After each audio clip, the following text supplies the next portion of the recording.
Hello, my name is Jenny Moats. I'm one of the elementary school nurses. I first want to say welcome. We wanted to share some health information to each family today before returning to in-person learning. I know this has been mentioned prior to today in regards to physicals and immunizations. This is so important. If your student is in kindergarten, 6th, or 9th grade, we need to make sure you have your completed physical and immunizations at their school or any like booster vaccine that they may need. So we need those actual documentations or a note from your doctor saying the vaccine isn't available and that you will be getting that at a later date. We just don't want any student that wants to return to an in-person style learning not to be able to come to school because of not having their health information turned in. And then secondly, a letter will be going out explaining all the signs and symptoms to look for with COVID and the documentation that will be needed for your student to return to school after they've been sick. So in saying that, I'm going to turn it over now to Heather. I'm Heather Owens. I'm the nurse at the high school. So a couple of things that I wanted to go over are the signs and symptoms of COVID. Most of you probably know most of these, but we want to make sure you're really familiar with them.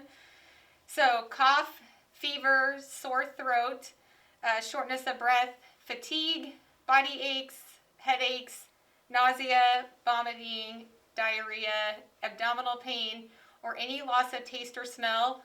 Those are just the more common symptoms of COVID, and unfortunately, at this time, if any student has one of those symptoms, more than likely will need to stay home, or if they develop those symptoms at school, will be sent home. One thing you can obviously do to help keep everybody healthy is to make sure you wash your hands for 20 seconds with soap and water. Use the hand sanitizers that will be throughout the building and all the classrooms. And then to wear a mask. The other thing is if a student is out, if you call a student to let us know that they're sick, or if we send a student home, there's various documentation that we're going to need in order for that student to come back. If the student tests positive, the nurses will need to be notified of that. We will verify that with the Christian County Health Department, and then they will let us know the date that the student can come back. If a student tests negative, we will also verify that with the Christian County Health Department, and usually that student can come back, or if you get a note from their doctor saying that they have a negative test or that they have an alternative diagnosis, that documentation just needs to be turned in when the student returns. If a student has been exposed to a positive case, or if somebody is positive in their household, they will have to quarantine for 14 days. And that is no matter if they have a positive or negative test during that time frame. And then lastly, with any of these symptoms, if a parent chooses not to get the student tested or take them to the doctor, then that student is required to quarantine for 10 days from the first day of symptoms.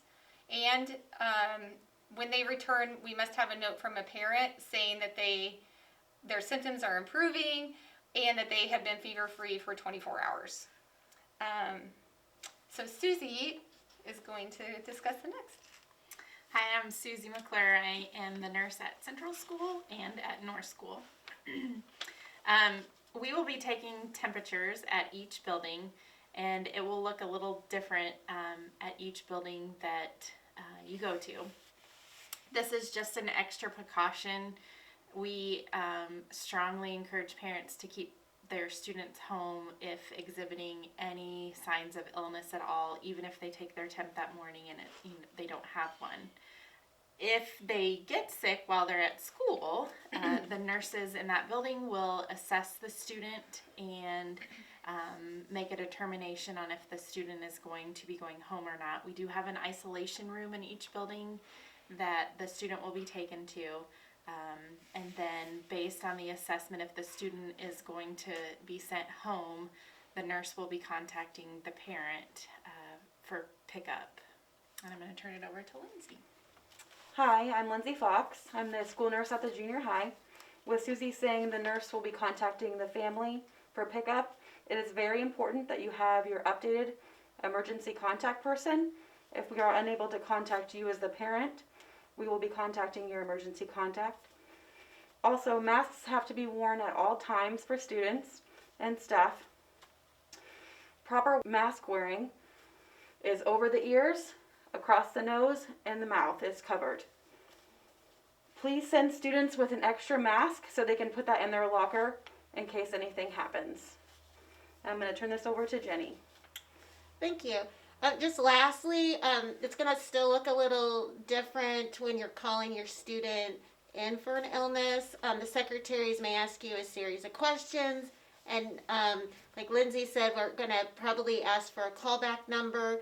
It's just so we can get the most accurate and up-to-date information, not only from you, but back to you if needed.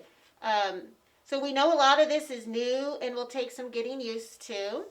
So we ask in advance for everyone's patience and grace as we navigate through this new way of returning to school.